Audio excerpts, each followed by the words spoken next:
This is Kent Blaylock with SDG Bible Study. That's the Soli Deo Glory Bible Study coming to you on this Sunday morning, March the 15th, 2026. Hope everyone is doing well and ready to be in God's house, worshiping our great God this morning, worshiping in spirit and in truth, and where God's word is preached without apology. This morning, we will continue in our reading from the reading plan as it happened, a daily chronological walk through Scripture, and we'll be reading Daily Doctrine, a one-year guide to systematic theology. This morning, we'll be in the book of Deuteronomy, chapters 11, 12, and 13. So join me as we read God's word together. Deuteronomy, chapter 11. You shall therefore love Yahweh your God and keep his charge, his statutes, his judgments, and his commandments all your days. So know this day that I am not speaking with your sons who have not known and who have not seen the discipline of Yahweh your God, his greatness, his strong hand, and his outstretched arm, and his signs and his works which he did in the midst of Egypt to Pharaoh the king of Egypt and to all his land, and what he did to Egypt's army, to its horses and its chariots, when he made the water of the Red Sea to engulf them while they were pursuing you, and Yahweh made them perish utterly. What he did to you in the wilderness until you came to this place, and what he did to Dathan and Abiram, the sons of Eliab, the son of Reuben, when the earth opened its mouth and swallowed them, their households, their tents, and every living thing that followed them among all Israel. But your own eyes have seen all the great work of Yahweh which he did. You shall therefore keep every commandment which I am commanding you today, so that you may be strong and go in and possess the land into which you are about to cross, to possess it, so that you may prolong your days on the land which Yahweh swore to your fathers to give them and to their seed, a land flowing with milk and honey. For the land into which you are entering to possess it is not like the land of Egypt from which you came out, where you used to where you used to sow your seed and water it with your foot, like a vegetable garden.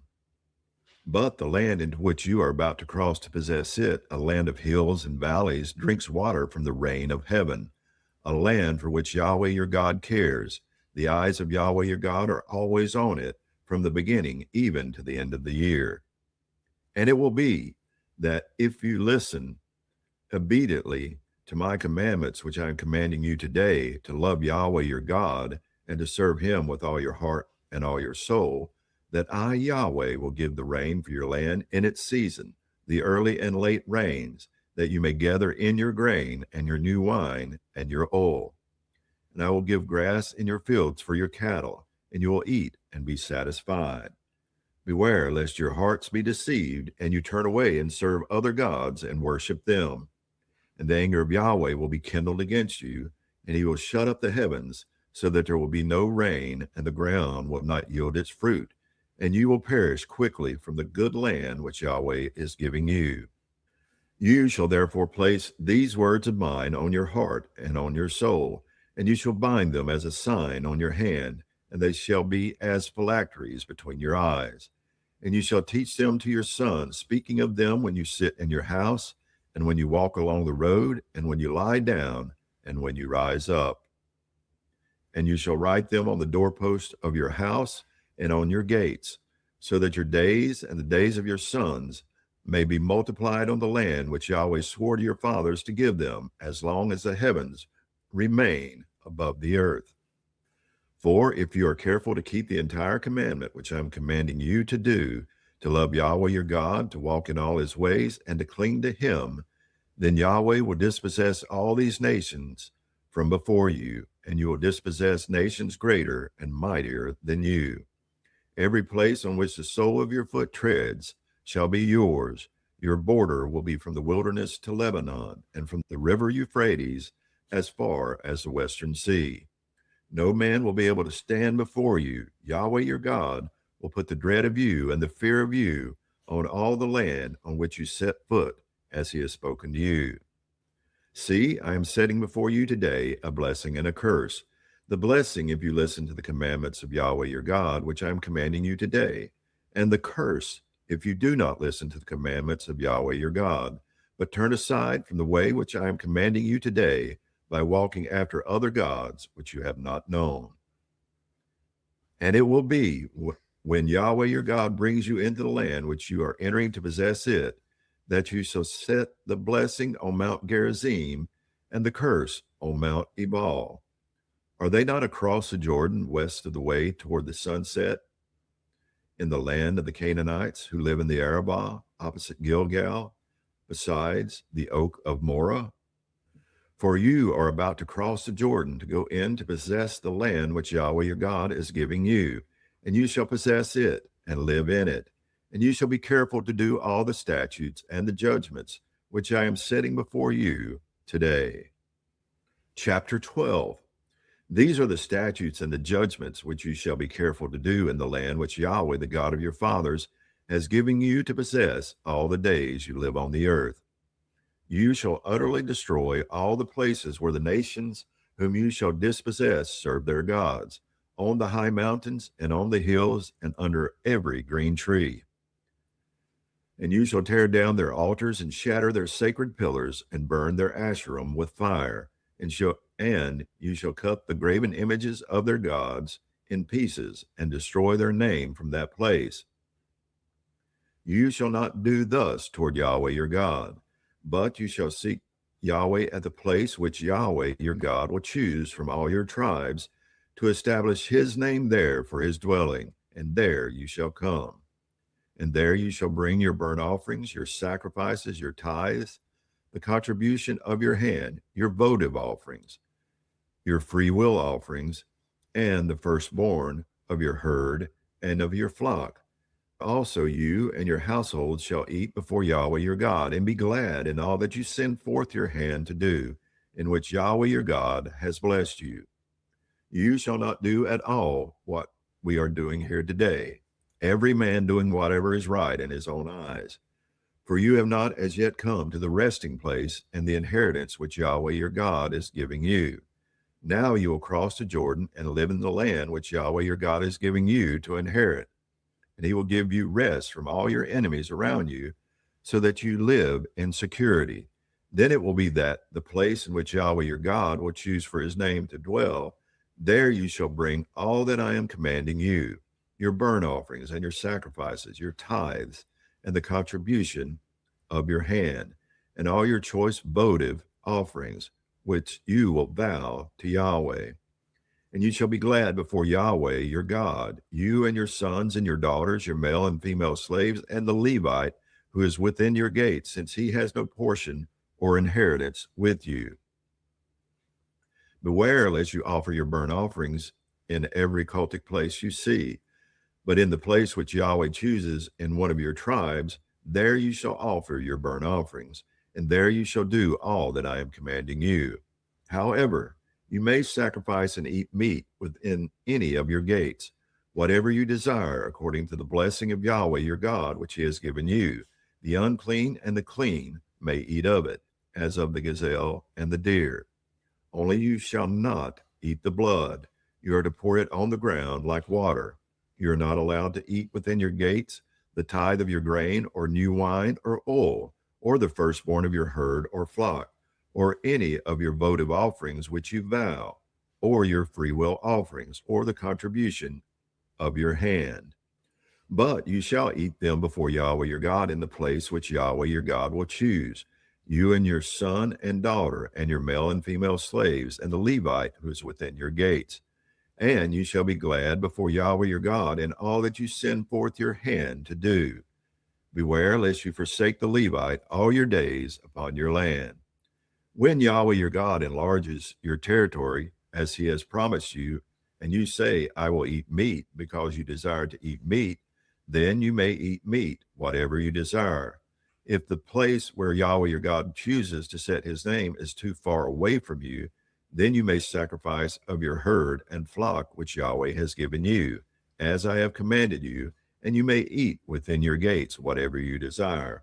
Just as a gazelle or a deer is eaten, so you will eat it. The unclean and the clean alike may eat of it. Only be strong in yourselves, not to eat the blood. For the blood is the life, and you shall not eat the life with the flesh. You shall not eat it. You shall pour it out on the ground like water. You shall not eat it, so that it may be well with you and your sons after you, for you will be doing what is right in the sight of Yahweh. Only your holy things, which you may have, and your votive offerings, you shall take and go to the place which Yahweh chooses. And you shall offer your burnt offerings, the flesh and the blood on the altar of Yahweh your God. And the blood of your sacrifices shall be poured out on the altar of Yahweh your God, and you shall eat the flesh. Be careful to listen to all these words which I command you, so that it may be well with you and your sons after you forever, for you will be doing what is good and right in the sight of Yahweh your God. When Yahweh your God cuts off before you the nations which you are going in to dispossess, and you dispossess them and inhabit their land, beware lest you be ensnared to follow them after they are destroyed before you, unless you inquire after their gods, saying, how do these nations serve their gods, that I also may do likewise? You shall not do thus toward Yahweh your God, for every abominable act which Yahweh hates, they have done for their gods, for they even burn their sons and daughters in the fire to their gods. Whatever I am commanding you, you shall be careful to do. You shall not add to nor take away from it. Chapter 13. If a prophet or a dreamer of dreams arises among you and gives you a sign or wonder, and the sign or the wonder comes true, concerning which he spoke to you, saying, let us walk after other gods, whom you have not known, and let us serve them, you shall not listen to the words of that prophet or that dreamer of dreams. For Yahweh your God is testing you to find out if you love Yahweh your God with all your heart and with all your soul. You shall walk after Yahweh your God and fear him, and you shall keep his commandments, listen to his voice, serve him, and cling to him.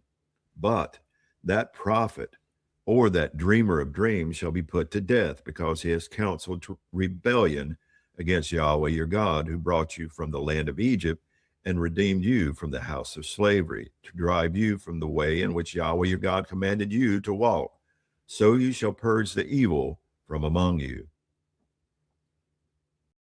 If your brother, your mother's son, or your son or daughter, or the wife you cherish, or your friend who is as your own soul entices you secretly, saying, let us go and serve other gods, whom neither you nor your fathers have known, of the gods of the peoples who are around you, near you, or far from you, from one end of the earth to the other end, you shall not be willing to accept him or listen to him, and your eyes shall not pity him, and you shall not spare him or conceal him, but you shall surely kill him. Your hand shall be first against him to put him to death, and afterwards the hand of all the people. So you shall stone him to death, because he has sought to drive you from Yahweh your God, who brought you out from the land of Egypt, out of the house of slavery. Thus all Israel will hear and be afraid, and will never again do such an evil thing among you. If you hear in one of your cities, which Yahweh your God is giving you to live in, anyone saying that some vile men have gone out from among you and have driven the inhabitants of their city astray, saying, let us go and serve other gods, whom you have not known, then you shall inquire and search out and ask thoroughly. Behold, if it is true and the matter is confirmed, that this abomination has been done among you, you shall surely strike the inhabitants of that city with the edge of the sword, devoting it to destruction, and all that is in it, and its cattle with the edge of the sword.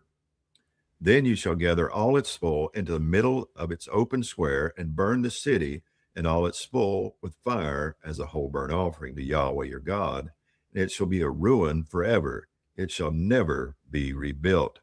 Now nothing from that which is devoted to destruction shall cling to your hand, in order that Yahweh may turn from his burning anger and grant compassion to you, and show compassion to you, and make you multiply, just as he has sworn to your fathers, if you will listen to the voice of Yahweh your God, keeping all his commandments, which I am commanding you today, and doing what is right in the sight of Yahweh your God. That's going to conclude our reading from the biblical text. Now we'll move on to the reading from Daily Doctrine. Day 74, Faculty Psychology. The history of Western philosophy and theology has spent considerable time and energy trying to understand how the soul works. Just as the material part of us has different elements, eyes to see, ears to hear, mouths to speak, so the immaterial part of us has different elements. These elements, to us, a non-technical, read that again. These elements, to us, a non-technical term, are referred to as faculties. Thus, faculty psychology has to do with the inner working of our immaterial selves. A faculty can be defined as a power to exercise a specific operation in the soul. Throughout history, these faculties have been variously conceived. Plato believed in three faculties: intellect, affections related to nobler inclinations, and appetites related to sensual desires. Aristotle taught five faculties: a vegetative faculty for the maintenance of organic life, and faculties of appetite, sense perception, locomotion or movement, and reason. These five Aristotelian faculties were taken as a general starting place by Augustine, Aquinas, and Reformed scholasticism. Although he often borrowed from Aristotle, Aquinas had his own way of understanding faculty psychology. First, there are intellective faculties, those that deal with the mind or understanding. Then there are appetitive faculties, those that deal with appetites. Here, Aquinas distinguishes between two types: intellectual appetency, the will, and sensitive appetency, desires. Third, there is reason, which functions as a combination of intellect and will. Importantly, in Aquinas' scheme, reason can control the lower faculties. Reformed theology follows the broader Western tradition in affirming that the faculty of intellect, sometimes called understanding or reason, has primacy over other faculties. But according to Reformed theology, reason cannot always be trusted. The Westminster Confession states that through original sin, we become dead in sin and wholly defiled in all the parts and faculties of soul and body. The Westminster Confession of Faith 6:2. In other words, no part of us has been untouched and left untainted by the fall. Reformed theologians have tended to be more modest and less exhaustive in exploring these issues. Consequently, they often reduce the faculties to two: intellect and will. Others include the mind or memory or conscience as distinct faculties. Crucially, when talking about our inner life, Reformed theologians have been careful to distinguish between affections and passions. While we tend to use emotions as a catch-all term for the inner life, Christian theologians and philosophers have typically employed a more robust and nuanced vocabulary. In fact, the word emotion didn't become common until the 19th century. Before that, thinkers spoke of sentiments, sympathy, and especially of affections and passions. Affections are motions of the will, while passions are motions of the sensual appetites. Passions render us passive.